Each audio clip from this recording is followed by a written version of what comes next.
tonight is known by some as the Sturgeon moon, the full Sturgeon moon, you know, that big, ugly fish. The full moon at this time of year is really low to the south, isn't it, Bob? But why is that? Yes, because the full moon does everything opposite to the sun. As the sun sets, the moon rises. The full moon rises. Full moon is. At the end of the night, when the full moon sets, the sun rises. The full moon is highest when the sun is lowest. But of course, it's different for people in the southern hemisphere, isn't it? It's the reverse of this. The moon, the full moon, is actually really quite high in the southern hemisphere at this time of year. Exactly right. Precisely the opposite. And the only time that oppositeness doesn't happen is on the equinoxes. I look forward to next month's equinox show, because then you have evenness, and the opposite of evenness in the astronomical terms is more evenness. So there you have the sun in its average path through the sky, and there you have the moon, the full moon, through its average path through the night sky. And you told me this evening that the moon can actually make a noise of sorts. What's that about? The seismometers left behind by the Apollo astronauts showed us that the moon, when it's struck, starts shaking and vibrating, and it doesn't stop after a few seconds.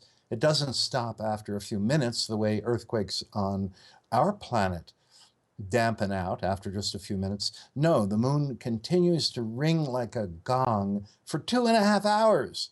Wow. And so that must be telling us that it's very different in its interior than our planet is.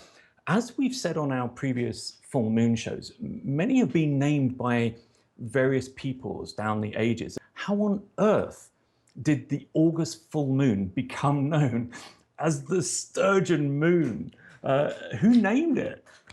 Well, like a lot of the moon names, it was conceived by Native Americans. And these were the folks who lived up around the Great Lakes and even Lake Champlain. And they recognized that the fish were in abundance at this time of year, and so they were easy to fish, easy to catch, and so store for later in the season. And these are, in fact, living fossils, these fish. They haven't changed in about 136 million years. They're quite fascinating. They suck food off the floor of the ocean and the lakes and rivers. They don't actually bite. They don't have scales. They have plates.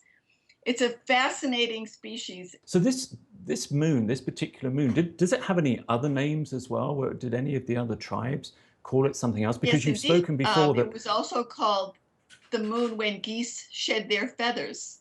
Oh, I love that. Because it was the period in the midsummer when geese were molting and they couldn't fly when they shed their feathers.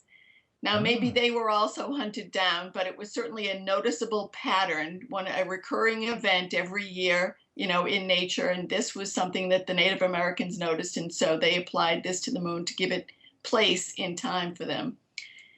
And also it was the end of fruit moon, because End of fruit moon, right.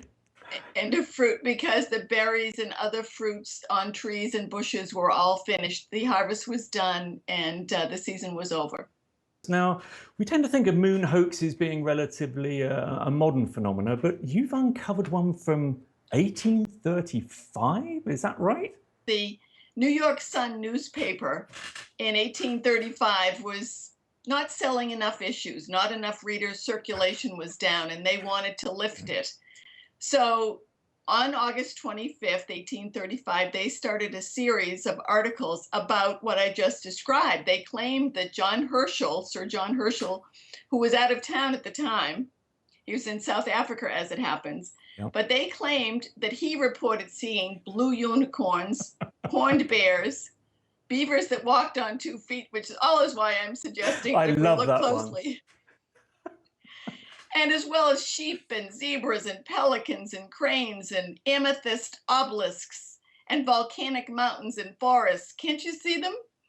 Well, these articles about these discoveries ran for 6 days in the newspaper, and the newspaper was flying off the shelf. People were buying it and talking about it and reading it.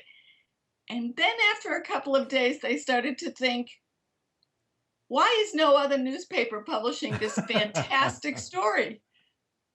Well, it became clear that it was a hoax. It was the Great Moon Hoax. People loved it anyway. They didn't mind. And for some time, it was not known who wrote it.